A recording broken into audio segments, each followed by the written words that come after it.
Trees of the world! Good news! This is Catherine Ciccoletti for Money or Die. Because if you can't make money, you might as well die.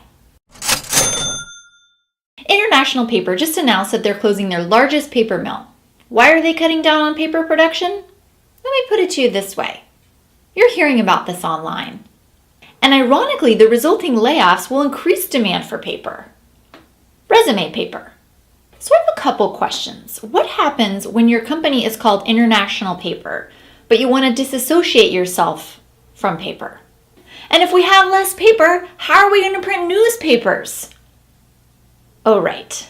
Verizon Communications just did a $49 billion bond sale. That's about twice the size of Apple's bond sale earlier this year.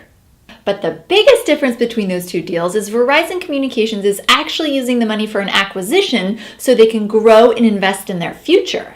While Apple is using their bond sale money to satisfy an immediate need to pay shareholders an increased dividend before they go off the deep end.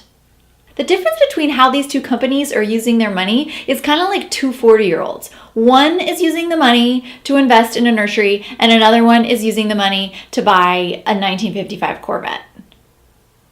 Oh yes, it's happening. The refinance index is down about 70% since May.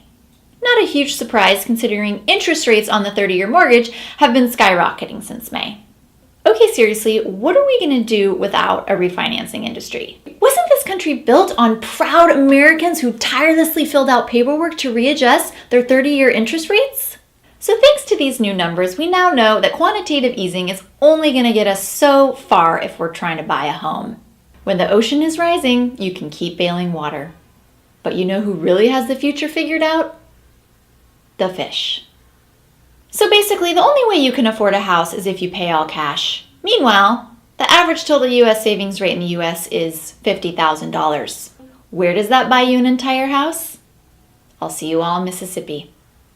Unless with QE, why don't they just print me enough money to buy a house? This is Catherine Ciccoletti for Money or Die. Because if you can't make money, you might as well die.